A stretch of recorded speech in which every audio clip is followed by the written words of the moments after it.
আসসালামু আলাইকুম বন্ধুরা। জুলাই আমাদের মধ্যে ফিরে এসেছে, কিন্তু জুলাইয়ের তাৎপর্য কিন্তু আমরা ভুলতে বসেছি।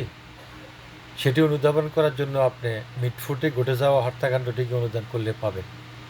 মিটফুটে যে হত্যাকাণ্ডটি ঘটেছে এটি সম্পূর্ণই একটি তাদের ব্যবসায়িক দ্বন্দ্ব। সেই দ্বন্দ্বকে কাজে লাগিয়ে জুলাই যাদের হাত ধরে এসছে তারা তো এখন এই ভারতীয় ফাঁদে পা দিচ্ছেন। লগে যারা ধর্ম নিয়ে ব্যবসা করে যাচ্ছেন দীর্ঘ বছর থেকে, তারা সেটাকে ফলাও করে জাতির কাছে কি মেসেজ দিচ্ছেন?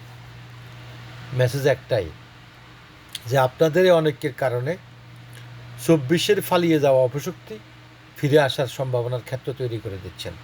আর এখানে অর্থায়ন করেছে কারা? বিদেশি কোনো সংস্থা, সিক্রেট সংস্থা, যাকে আমরা বলে চিনি, তাদের অর্থায়নে মিটফুটের হত্যাকাণ্ড। কারণ সোহাগকে যে হত্যা করা হয়েছে এটি বাসায় করা হয়েছে।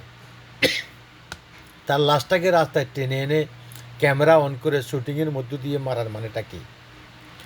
আর সাধারণত আমরা জানি কোথাও মারামারি লাগলে দর্শক সেখানে কোনো পাবলিক থেমে থাকে না। আর ওইখানকার পাবলিকটা সবাই মনে যেন ফুটবল খেলা দেখতেছে, সবাই যার যার জায়গা দাঁড়িয়ে ক্যামেরা শুটিং হচ্ছে। তো এতে আমাদের বোঝার আর বাকি নাই এই হত্যাকাণ্ডটি ছিল সুপরিকল্পিত, জুলাইকে ম্লান করার জন্যে এবং ফ্যাসিবাদকে পুনর্জাগরণ করানোর জন্য এটি করা হচ্ছে। আর সেই ফাঁদে দিচ্ছে আমাদের ধর্ম ব্যবসায়ীরা এবং ছাত্রদের কিছু উশৃঙ্খল লোকেরা। আশা করি এগুলো বুঝতে পেরে